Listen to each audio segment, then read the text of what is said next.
Right now, 48 countries are fighting for the most famous trophy on Earth.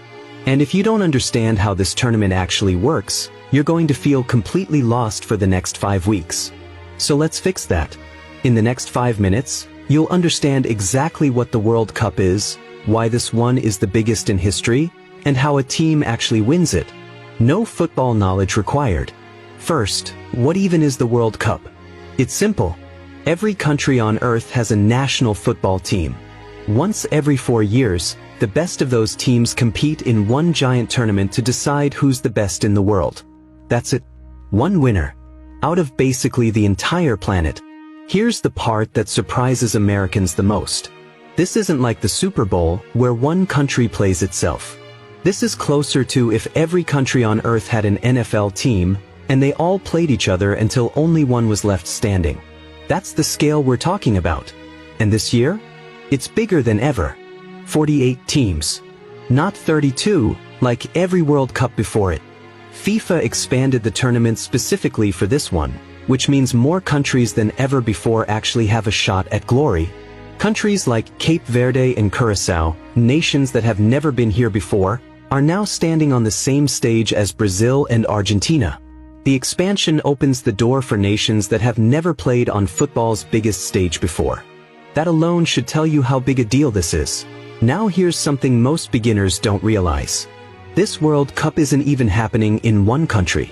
For the first time ever, 3 nations are sharing hosting duties: the United States, Mexico, and Canada. It's jointly hosted by 16 cities, 11 in the United States, 3 in Mexico, and 2 in Canada. 16 cities. 3 countries. 1 tournament. Imagine the Super Bowl being played partly in Texas, partly in Toronto, and partly in Mexico City. That's basically what's happening right now. Wikipedia. So why does this matter to you, specifically? Because if you're American, this is the closest a World Cup has ever been to your backyard. Stadiums you've actually heard of, places where the NFL plays, are hosting World Cup matches right now. Okay, so how does this thing actually work? This is where most beginners get confused, so stick with me. The 48 teams get split into 12 groups of 4. Each group plays a mini round robin. Every team in the group plays every other team once. Think of it like a 4-team pool stage, similar to a small playoff bracket, except nobody's eliminated yet. Here's the twist that's brand new this year. In the old format, only the top 2 teams from each group moved on. This time, the top 2 from every group advance. That's 24 teams, plus the 8 best third-place finishers across the whole tournament. Instead of only 16 teams advancing, the new system sends 32 teams into the knockout rounds. Why does that matter? Because now, even finishing third in your group can still keep you alive. That single rule change means more drama, more hope for underdog teams, and way fewer early eliminations of big-name countries. It's the single biggest format change in World Cup history. Once you hit the knockout rounds, everything changes. No more group safety net. No more second chances. This part is exactly like March Madness if you've ever watched that. When you move on, lose, you go home. Forever.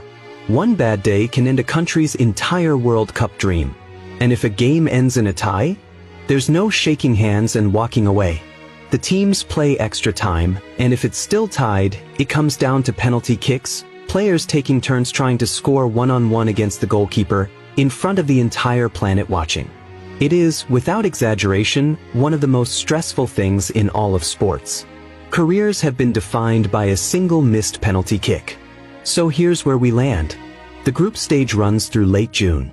The knockout rounds kick off right after that.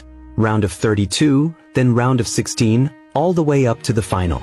And the final itself?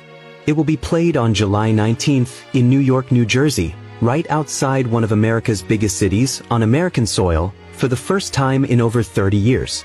FIFA. So here's everything in one sentence. 48 countries, 1 trophy, 3 host nations, and a knockout stage where a single mistake can end it all. That's the World Cup. Once you understand the format, everything else, the rivalries, the legends, the chaos, actually starts making sense. If this helped you understand the tournament, subscribe. because we're about to break down everything else you need to know before this World Cup is over.